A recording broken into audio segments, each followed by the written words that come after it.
I want to recognize first and foremost those that are here with us tonight that have contributed so significantly to the success of our city. This State of the City address is going to be a little bit different than the ones I've done in the past, a little more reflective. It's been 12 years for me now in Riverton City politics, believe it or not.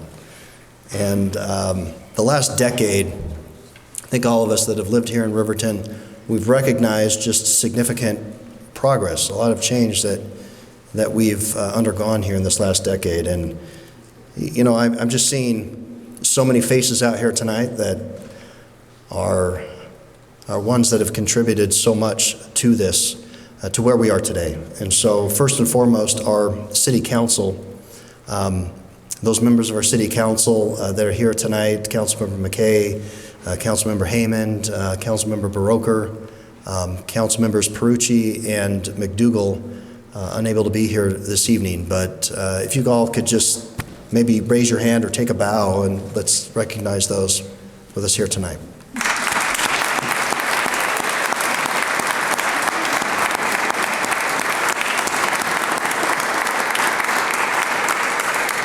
And then any of our state legislators, members of our school board. I know Anthony Godfrey is there. I saw also Riverton High School principal, Rochelle Wade. Any other principals, members of our education community, if you could please stand or raise your hand.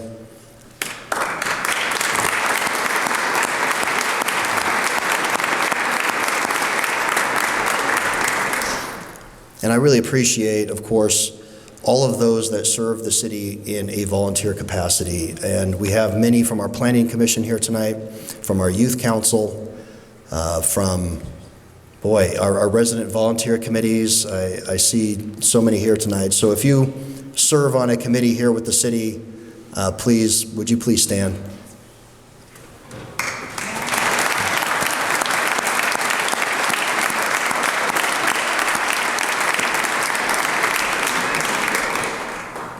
And of course, our city staff. I'm really been privileged to work with such great individuals over the years.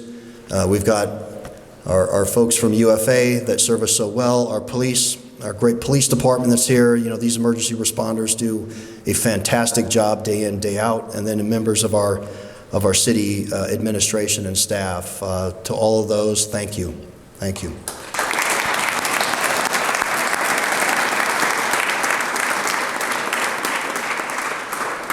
You know, over this past decade, I really kind of amount this, or call it kind of our reinvigoration phase as a city. For many years, I think we experienced some growth, but we're somewhat stalled. And in the past decade, we've seen a lot of business. Businesses boomed here. We've had a lot of great, smart housing development. We've had a lot of beautification throughout the city and great infrastructure projects. We now self-provide law enforcement and other services that I think are going to bless our city for generations to come. We've seen significant increase in sales tax revenues. Property taxes have decreased, and our utility fees really remain amongst the lowest, if not the lowest, I think, in the entire valley. And so that, I think, is a confirmation that our plans are really have been successful. Really, it looks to me like we're now moving from that really invigorating phase, if you will, into more of a age of build out and maturity for the city. And we are going to have to remain really diligent as elected officials and staff to really focus on areas that we can be efficient, we continue to drive efficiencies, because you'll see in your notice that sales tax revenue that has been significant. It's gone, probably tripled in just the last 10 years, from about 4 million to 13 million. That's starting to plateau as we've hit our build out. What I wanted to talk about here tonight is really divvy up into 4 different sections. What I see as some monumental impacts to the community with respect to beautification, to public infrastructure, to finance, and then also economic development.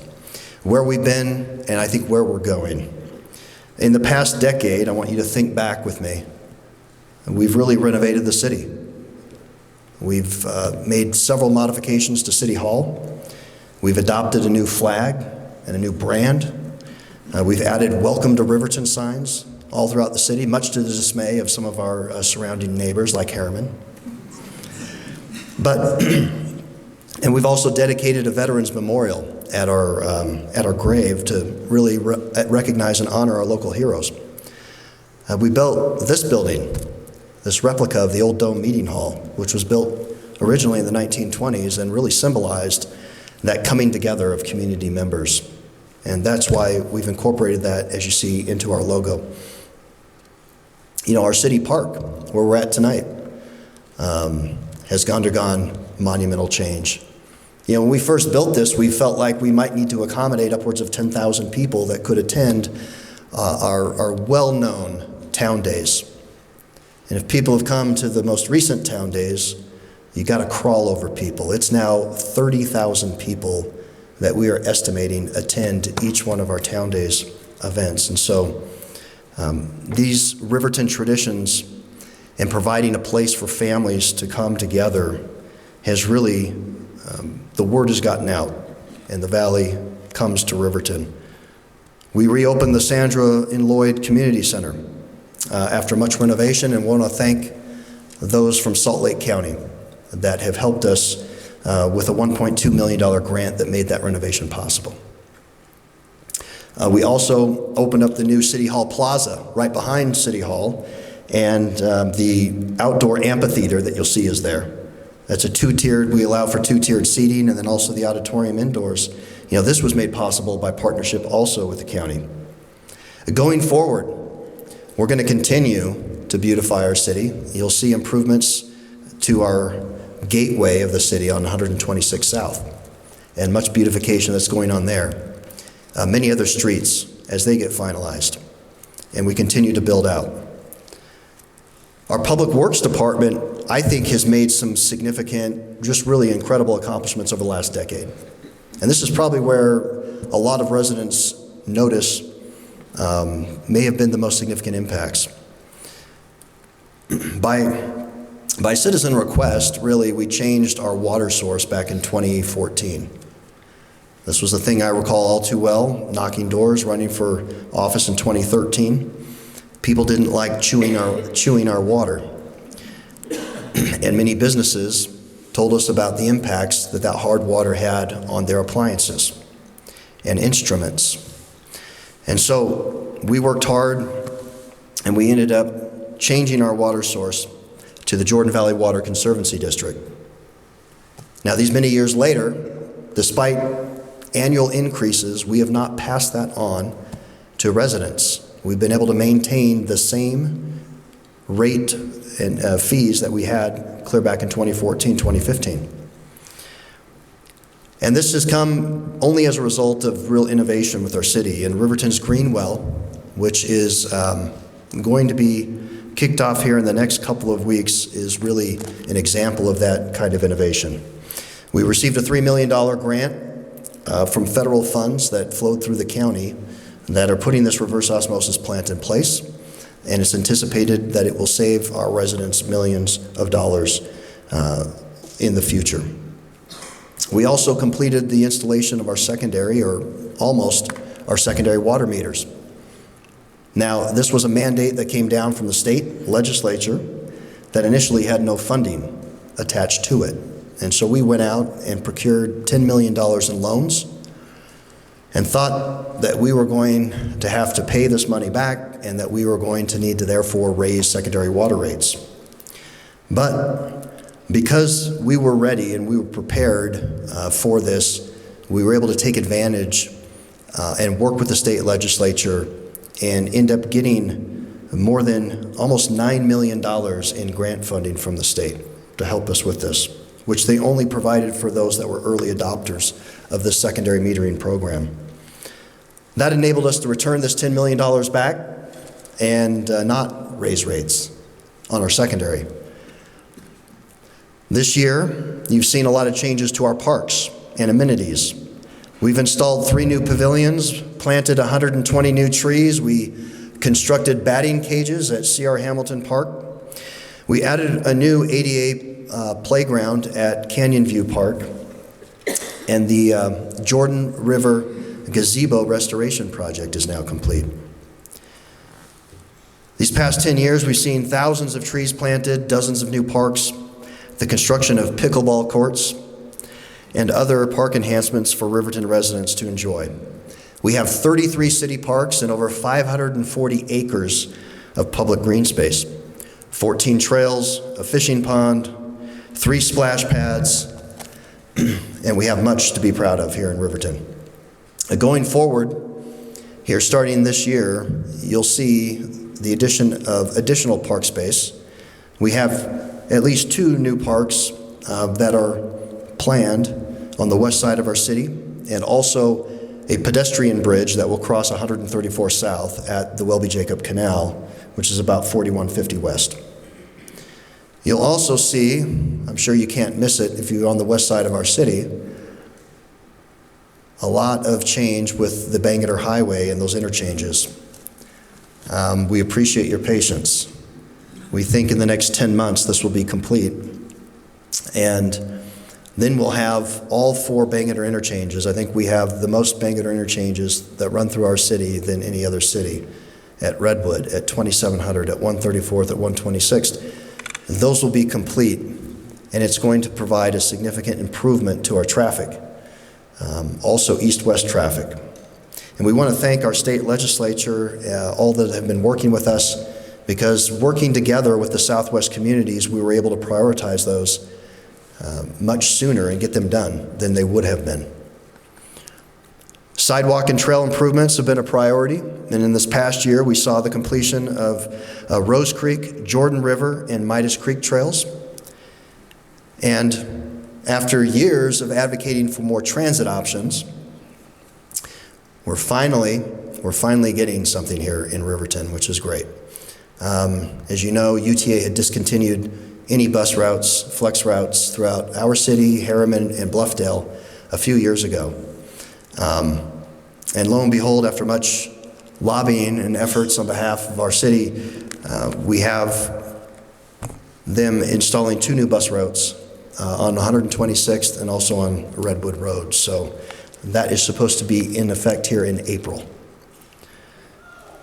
Next, I'd like to talk about how Riverton City consistently safeguards taxpayer money, and a note or two about our fiscal discipline. As you can see in the handouts, our utility fees are really amongst the lowest in the entire valley, and they have been for year after year.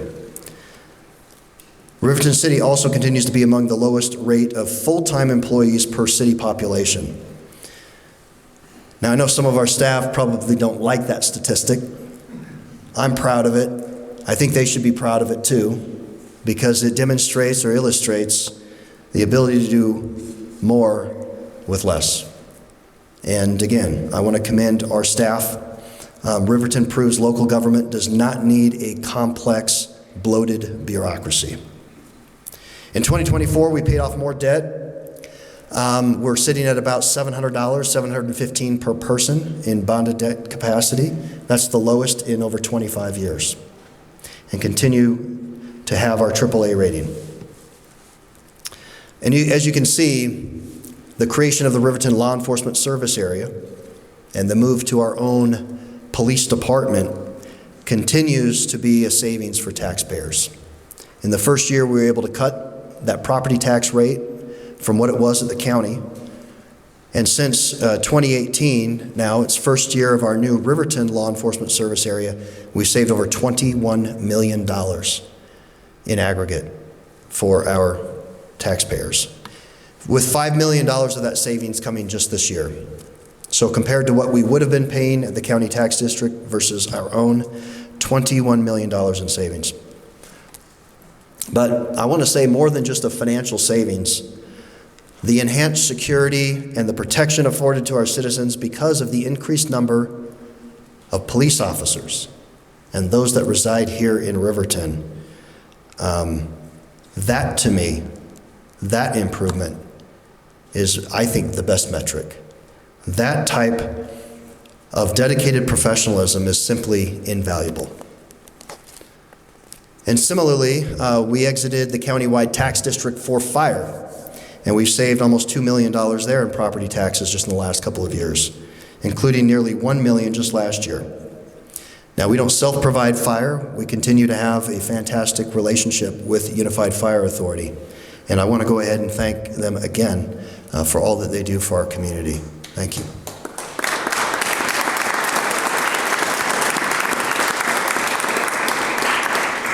Another great indicator of Riverton's fiscal discipline is a recognition that we received from the Utah Taxpayers Association this past year.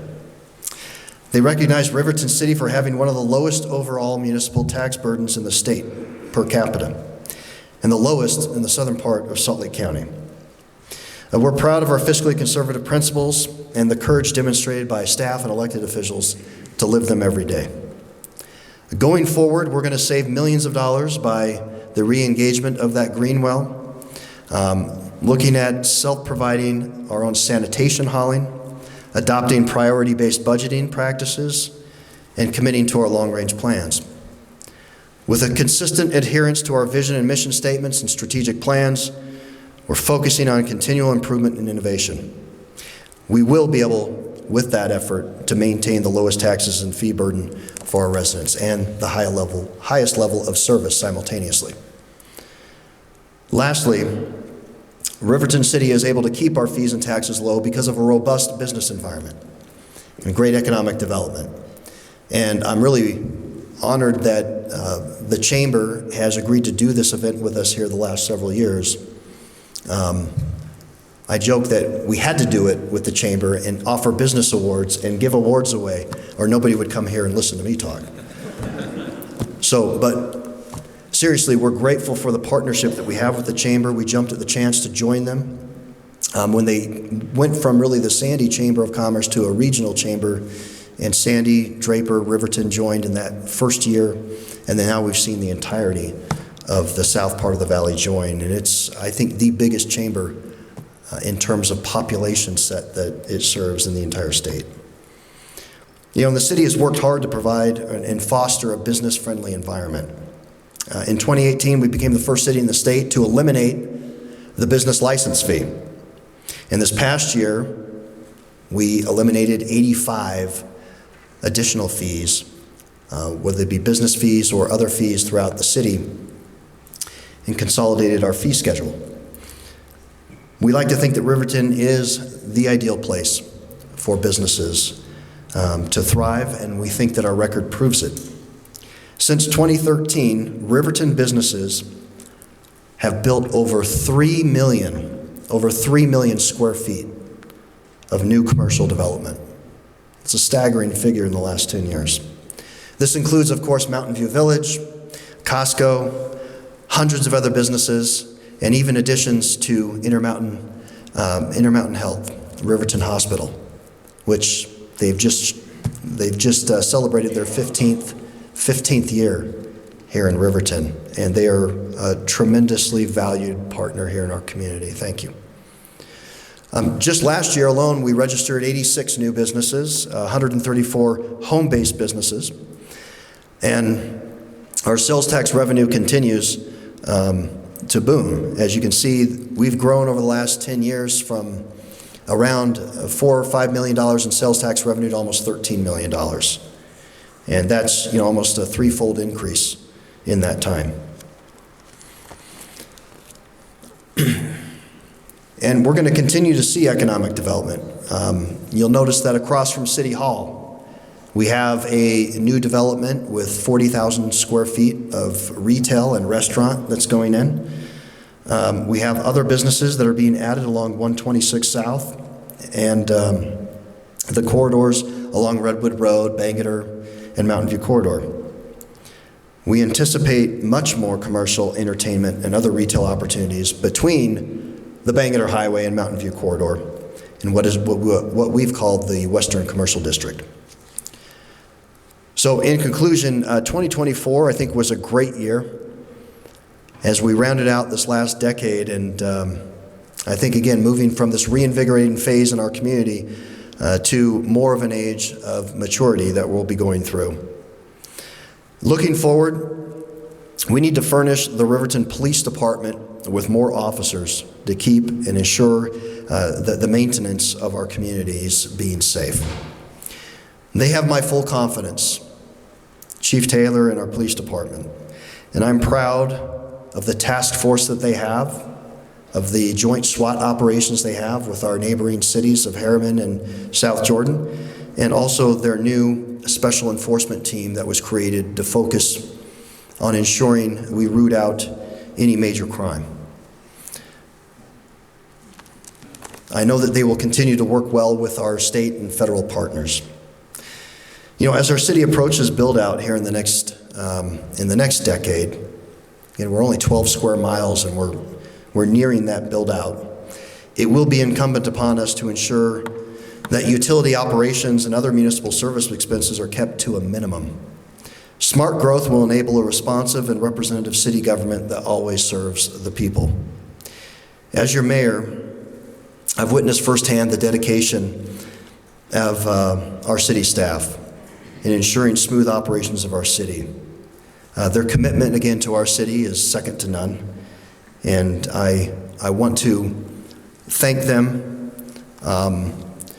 for helping us build on this foundation over the last 10 years. I think that Riverton is really uniquely positioned to take full advantage here in the next decade. And more importantly, it will, I believe, remain the most conservative, fiscally conservative, hometown, community feel city that we all love and that we've come to expect.